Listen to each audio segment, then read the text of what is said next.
My name is Andrew Carpenter. I am a senior and I am one of our section leaders for our drum line. And today I'll be teaching you the basics for percussion, drum line. So first is how you physically hold the drumstick, because you wouldn't be able to play the drum without it. So there's multiple ways you can hold the drumstick, but the basic one is you're holding it like this, kind of giving it a thumbs up, and this, you're supporting it with your thumb, and on this side you can see that your fingers are not letting it just bounce around a whole lot. So whenever you do that, you should be able to just do that, but you should be able to hold it very fast in case you have to do single strokes. All right, first up for drumline, we have the snare drum. It is usually what we call the leader of the drum line. Our center snare is the one who taps off every cadence that we do and most music that we do.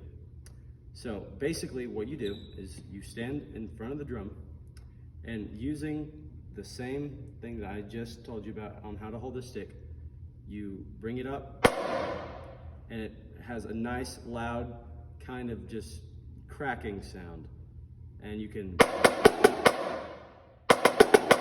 and what we can do is what's called a rim shot, where it's very loud and you hit the rim and this at the same time. Up next we have the tenor drum, which is what I personally play on our drum line because it's my favorite, and the drum line usually dubs it the most difficult to play because, as you can see, there is 6 drums. Instead of playing one drum, you're focused on marching, staying in time, while you're alternating between 6 drums.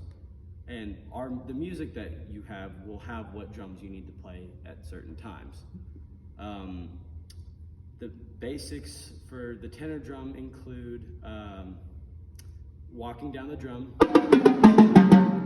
just normal rolls,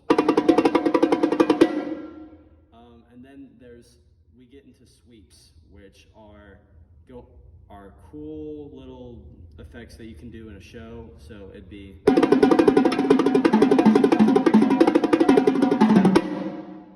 that's a little bit more than basic, but in tenor drum we have normal sticks, and we also have soft mallets, which give the drum a quieter sound. A lot of times they're used in slower pieces whenever you don't have to do just a whole lot of sweeps and licks and stuff like that. So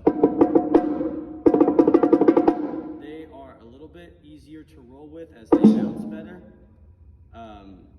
but they are quieter than the normal bead sticks that we have. Last but certainly not least, we have the bass drum.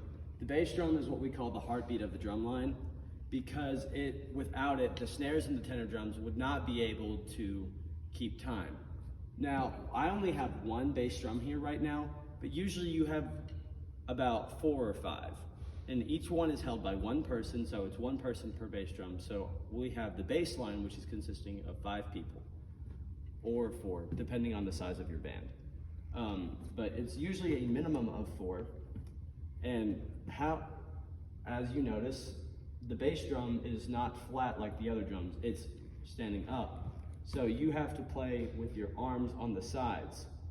So to hit the bass drum, all you have to do is just bring it out, and you want to make sure you're in the center of the head, that way you can just play through the drum. And a lot of times in bass music we'll have rim clicks. So that's just